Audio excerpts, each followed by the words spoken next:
Chapitre 13. Le mardi d'avant Pâques, le jour. Ils vont rentrer dans la ville, toujours par le même sentier écarté qu'ils ont pris le matin d'avant, comme si Jésus ne voulait pas être entouré par les gens qui l'attendent avant d'être dans le temple, auquel on accède vite en entrant dans la ville par la porte du troupeau, qui est près de la probatique. Mais aujourd'hui, plusieurs des 72 l'attendent déjà au-delà du Cédron, avant le pont, et dès qu'ils le voient apparaître au milieu des oliviers vert gris, dans son vêtement pourpre, ils vont à sa rencontre. Ils se réunissent pour aller vers la ville. Pierre, qui regarde en avant, en bas de la pente, soupçonnant toujours de voir apparaître quelque mal intentionné, voit parmi le vert frais des dernières pentes un amas de feuilles fanées et qui pendent, qui se penchent au-dessus de l'eau du Cédron. Les feuilles recroquevillées et mourantes, ayant çà et là des taches qui ressemblent à de la rouille, ressemblent à celles d'une plante que les flammes ont desséchée. De temps à autre, la brise en détache une et l'enfouit dans les eaux du torrent. « Mais c'est le figuier d'hier, le figuier que tu as maudit !» crie Pierre en montrant de la main la plante desséchée et en tournant la tête pour parler au maître. Tous accourent, sauf Jésus qui avance de son pas habituel. Les apôtres racontent aux disciples l'antécédent de ce qu'ils voient et tous ensemble commentent en regardant stupéfaits Jésus. Ils ont vu des milliers de miracles sur les hommes et les éléments, mais celui-ci les frappe comme les autres ne l'ont pas fait. Jésus, qui est survenu, sourit en voyant ces visages stupéfaits et craintifs, et il dit « Et quoi? Vous êtes tellement émerveillés qu'à ma parole un figuier se soit desséché? Ne m'avez-vous pas vu, peut-être, ressusciter les morts, guérir les lépreux, donner la vue aux aveugles, multiplier les pains, calmer les tempêtes, éteindre le feu? Et vous êtes stupéfaits qu'un figuier se dessèche? Ce n'est pas pour le figuier, c'est que hier il était robuste quand tu l'as maudit, et maintenant il est sec. Regarde, il est friable comme de l'argile sèche. Ses branches n'ont plus de moelle. Regarde, elles s'en vont en poussière. Et Barthélemy réduit en poussière entre ses doigts des branches qu'il a facilement cassées. Elles n'ont plus de moelle, tu l'as dit, et c'est la mort quand il n'y a plus de moelle, aussi bien dans un arbre que dans une nation, que dans une religion, mais qu'il y a seulement la dure écorce et le feuillage inutile, férocité et extérieur hypocrite. La moelle, blanche, entière, pleine de sève, correspond à la sainteté, à la spiritualité. L'écorce dure et le feuillage inutile correspondent à l'humanité dépourvue de vie spirituelle et juste. Malheur aux religions qui deviennent humaines parce que leurs prêtres et leurs fidèles n'ont plus l'esprit vital. Malheur aux nations dont les chefs ne sont que férocité et verbosité tapageuse, dépourvus d'idées fertiles. Malheur aux hommes auxquels manque la vie de l'esprit. Pourtant, si tu devais dire cela aux grands d'Israël, encore que ta parole soit juste, tu ne serais pas sage. Ne te flatte pas, que jusqu'à présent ils t'ont laissé parler. Toi-même le dis que ce n'est pas par conversion de cœur, mais par calcul. Sache alors, toi aussi, calculer la portée et les conséquences de tes paroles, parce qu'il y a aussi la sagesse du monde en dehors de la sagesse de l'esprit, et il faut savoir en user à notre avantage, car enfin, pour l'instant, on est dans le monde et pas dans le royaume de Dieu, dit l'Iscariote sans amertume, mais d'un ton doctoral.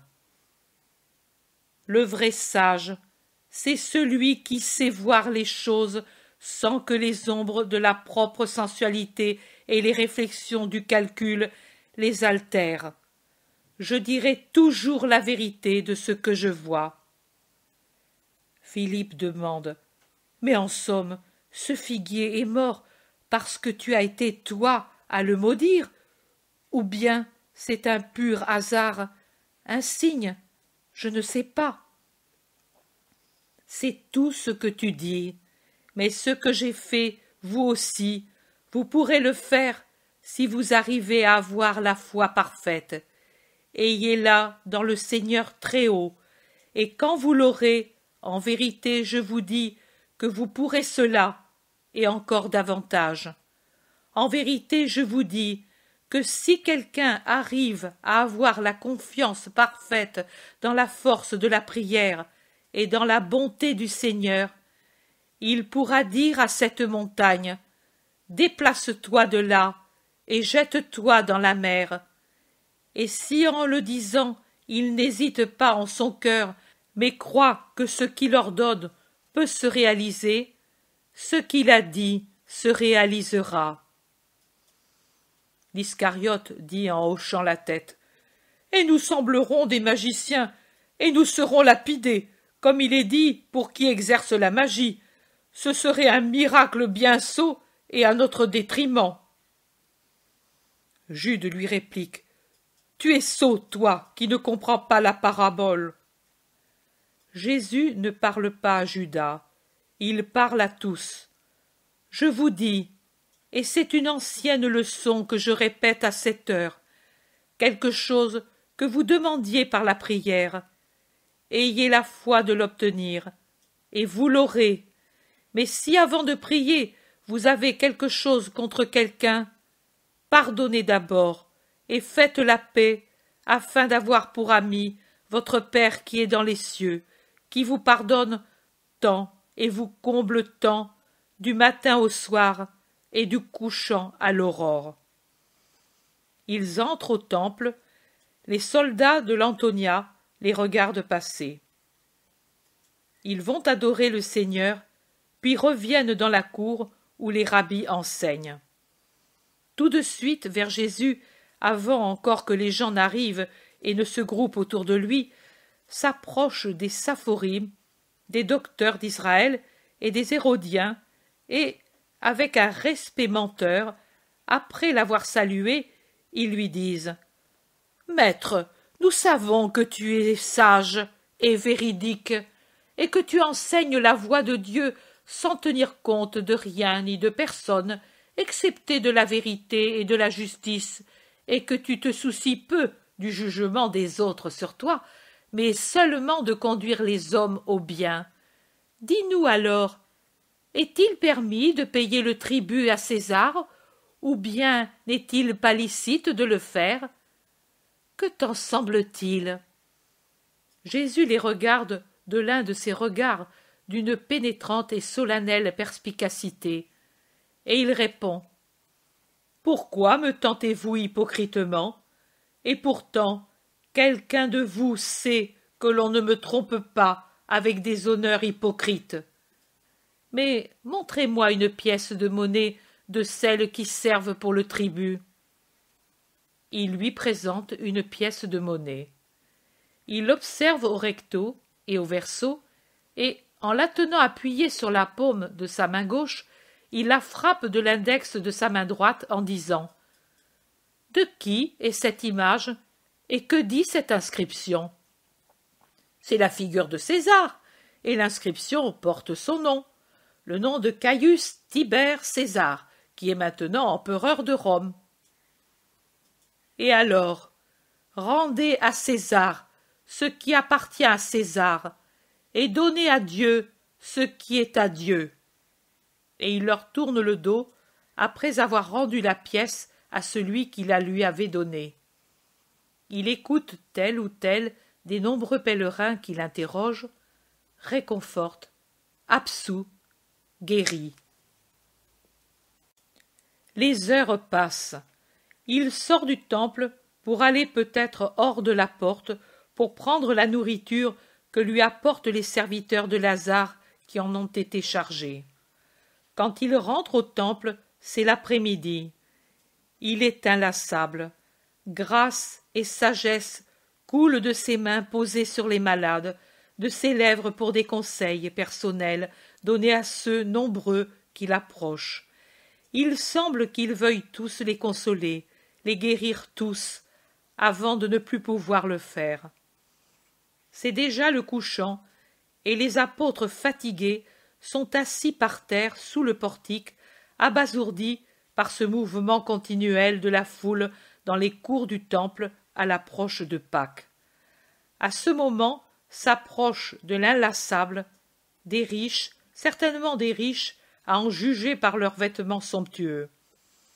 Matthieu, qui ne sommeille que d'un œil, se lève pour secouer les autres. Il dit « Des Sadducéens vont trouver le maître. Ne le laissons pas seul pour qu'il ne l'offense pas ou ne cherche pas à lui faire tort et à le mépriser encore. » Ils se lèvent tous pour rejoindre le maître qu'ils entourent immédiatement. Je crois deviner qu'il y a eu des représailles quand ils sont allés au temple ou qu'ils y sont revenus à Sexte. Les Sadducéens, qui rendent honneur à Jésus avec des courbettes exagérées, lui disent « Maître, tu as répondu si sagement aux Hérodiens que nous est venu le désir d'avoir nous aussi un rayon de ta lumière. Écoute, Moïse a dit « Si quelqu'un meurt sans enfant, que son frère épouse la veuve pour donner une descendance à son frère. Or il y avait parmi nous 7 frères.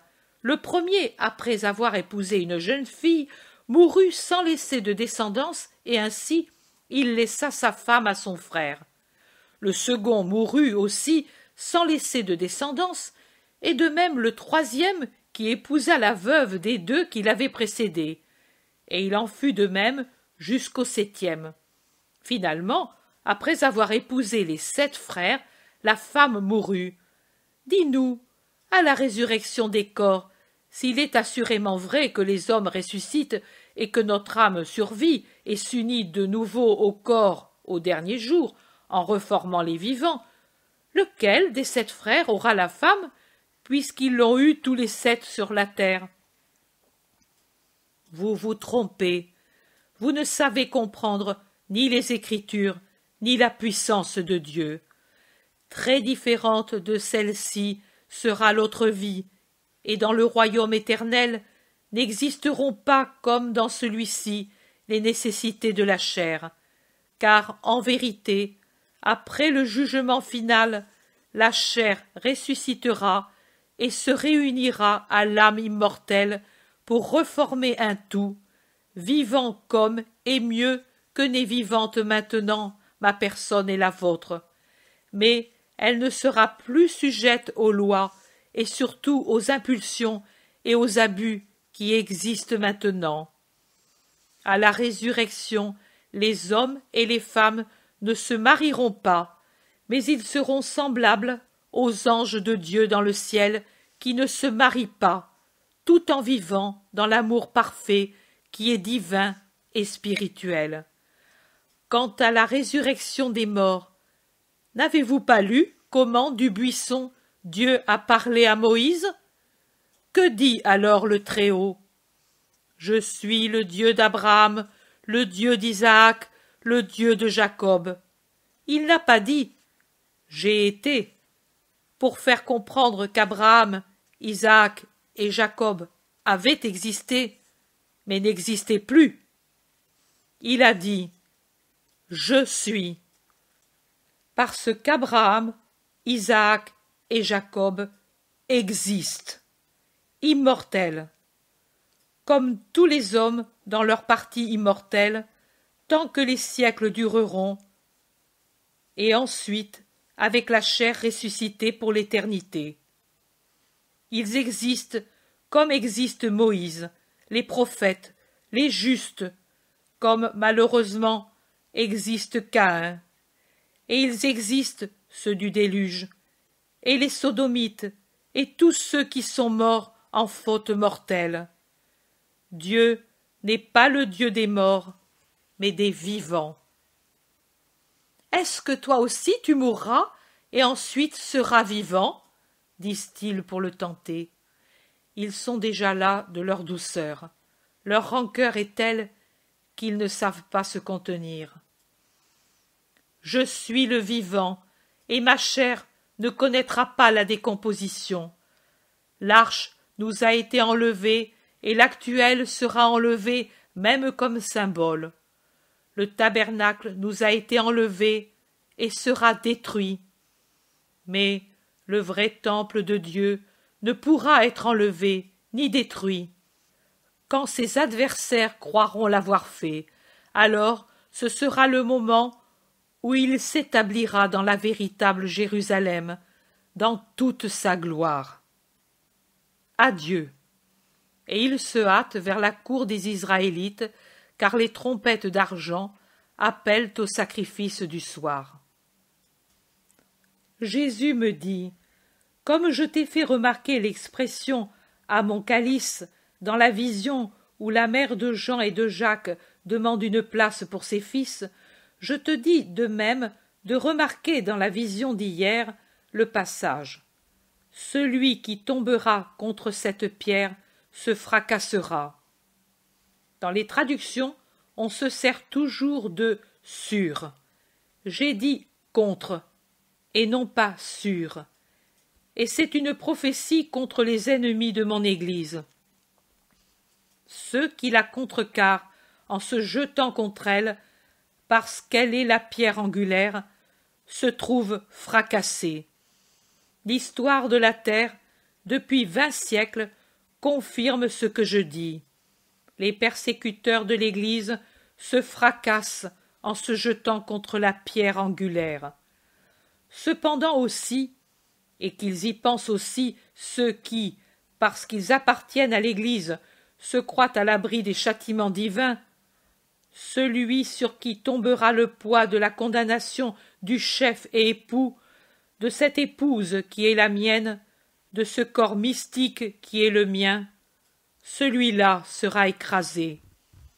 Et pour prévenir une objection des scribes et des sadducéens toujours vivants et malveillants pour mes serviteurs, je dis, si dans ces dernières visions se trouvent des phrases qui ne sont pas dans les évangiles, telles que celles de la fin de la vision d'aujourd'hui, et des passages où je parle du figuier desséché, et d'autres encore, que se rappellent que les évangélistes étaient toujours de ce peuple, et qu'ils vivaient dans les temps où tout heurt, un peu trop vif, pouvait avoir des répercussions violentes et nuisibles aux néophytes.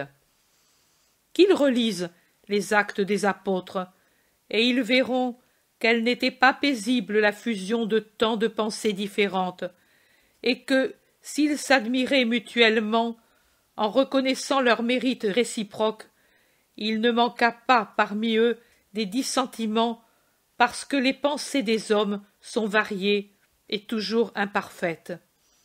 Et pour éviter des ruptures plus profondes entre une pensée et une autre, éclairées par l'Esprit Saint, les évangélistes omirent volontairement dans leurs écrits des phrases qui auraient choqué l'excessive susceptibilité des Hébreux et scandalisé les gentils qui avaient besoin de croire parfaits les Hébreux qui formaient le noyau d'où venait l'Église, pour ne pas s'éloigner en disant « Ils sont comme nous ».